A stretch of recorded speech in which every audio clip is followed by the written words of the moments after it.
बिस्मिल्लाहिर्रहमानिर्रहीम। Physics chapter number 15 electromagnetic induction. Electromagnetic induction का जो अगला लॉ है वो है Faraday law of induced EMF. Faraday law of induced EMF, सबसे पहले इसकी लिखेंगे डेफिनेशन। डेफिनेशन में वो बताता है कि the average EMF induced. EMF की पहले बात हो चुकी है।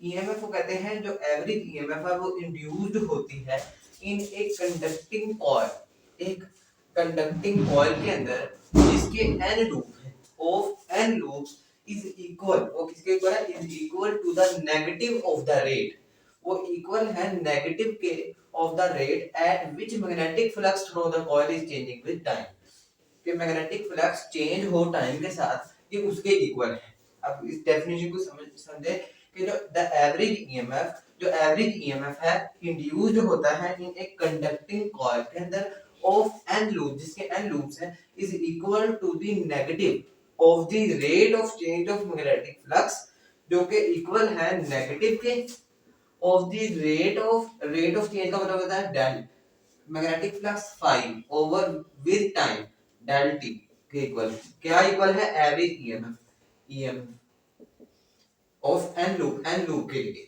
इधर लिखेंगे माइनस एन यानी एन लूप के लिए। ये डेफिनेशन ये बताती है। अब दूसरे नंबर पे हम लिखेंगे इसके अंदर डायग्राम। डायग्राम में वो बताता है कि हमारे पास दो मेटल रिंग्स है जिसको ऊपर कंडक्टर ने मूव करना है। एक हमने कंडक्टर को रख दिया यहाँ पे, अब इसने मूव करना है ऐसे ऐसे, पोजीशन वन वो कहते हैं इसकी है, ये है, उसके बाद ये जो रोड है, ये कंडक्टर है, वो इधर को चला जाता है। इसके साथ एक गैल्वेनोमीटर अटैच है, जो सेंसिटिव गैल्वेनोमीटर अटैच है, जो कि हमें बताता है कि इसके अंदर से जो है करंट शो किया गुजरा है कि नहीं। अगर करंट गुजरेगा तो गैल्वेनोमीटर की नीडल जो है वो डिफ्लेक्शन शो करेगी, अगर करंट नहीं गुजरेगा तो गैल्वेनोमीटर की जो नीडल है वो डिफ्लेक्शन शो नहीं करेगी। अब देखें कि ये इनटू पेज यानी मैग्नेटिक फील्ड के अंदर पड़ा हुआ है। अब वो कहते हैं कि जब कंडक्टर यहाँ से यहाँ या यहाँ से यहाँ लेफ्ट टू राइट मूव करता है तो गैल्वेनोमीटर डिफ्लेक्शन शो कर देता है, और करंट की डायरेक्शन क्या होती है, करंट की डायरेक्शन जो है वो इस इधर को जाता है, फिर इधर से होके इधर को करंट आ जाता है, यानी इसकी जो डायरेक्शन है वो एंटी क्लॉकवाइज होती है।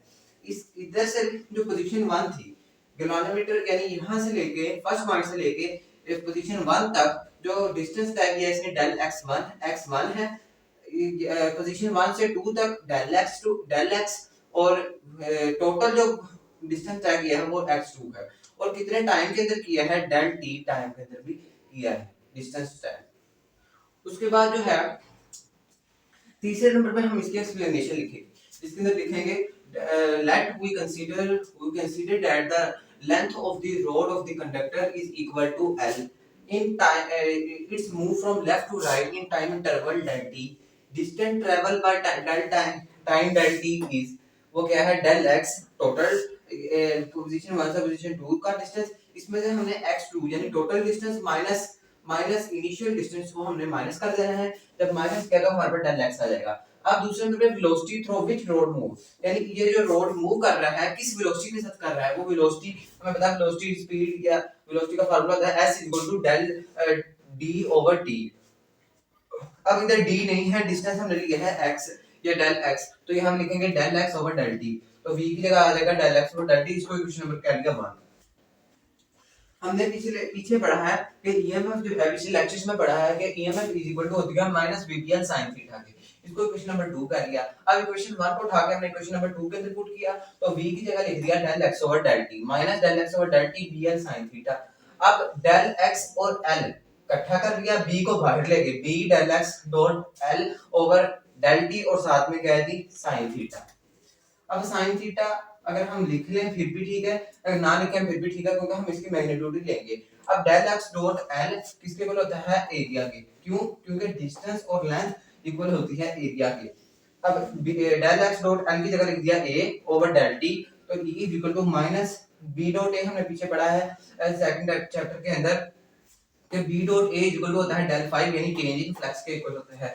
b क्या है, मैग्नेटिक फील्ड, a क्या है, एरिया ऑफ मैग्नेटिक फील्ड का जो डॉट प्रोडक्ट होता है वो मैग्नेटिक फ्लक्स के इक्वल होता है, तो E is equal to minus del phi over del T. अगर हमारे पास n लूप हो तो E is equal to minus n del phi over del T.